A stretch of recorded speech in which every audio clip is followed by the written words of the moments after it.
Yo, what up guys? So, Grim ulit nagbabalik na for today's video guys. Tuturuan ko kayo paano ma-fix yung graphics bug nyo dito kay Tito Cod M. So, wala nang paligoy-ligoy pa.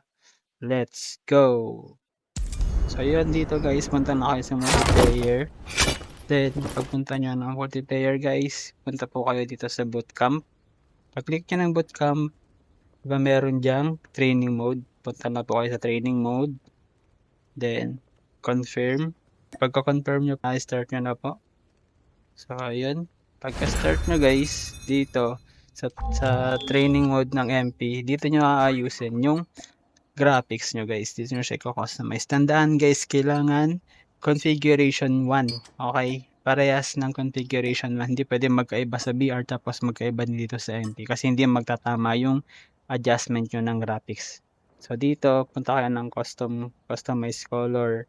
Ayan. Dito nyo, nakikita nyo sa taas, meron dyang configuration number 1. Ayan. Dapat nakaganyan din sa BR nyo para maayos nyo din or para mapunta din yung adjustment ng graphics nyo dito sa MP papunta doon sa BR nyo. So, dito guys, kayo nang bahala magtimpla kung anong gusto nyong kulay, gusto nyo mas matingkad, gusto nyo mas lighter, mas mataas yung brightness. Depende na sa inyo yon guys. Then pagka na ano nyo na, save nyo lang ulit.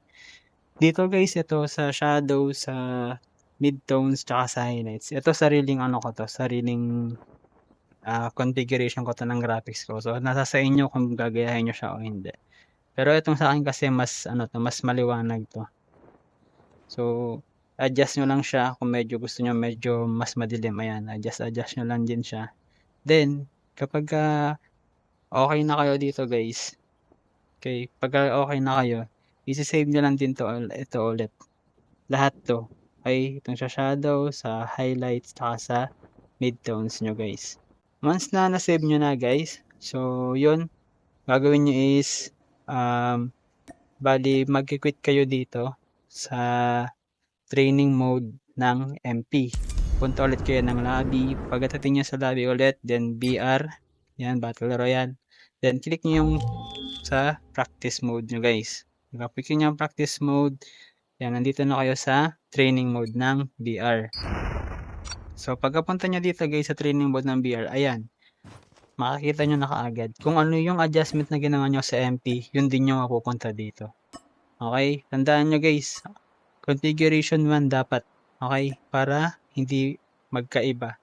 At para ma-adjust nyo din yung kulay dito sa BR. Kasi once na magkaiba yung configuration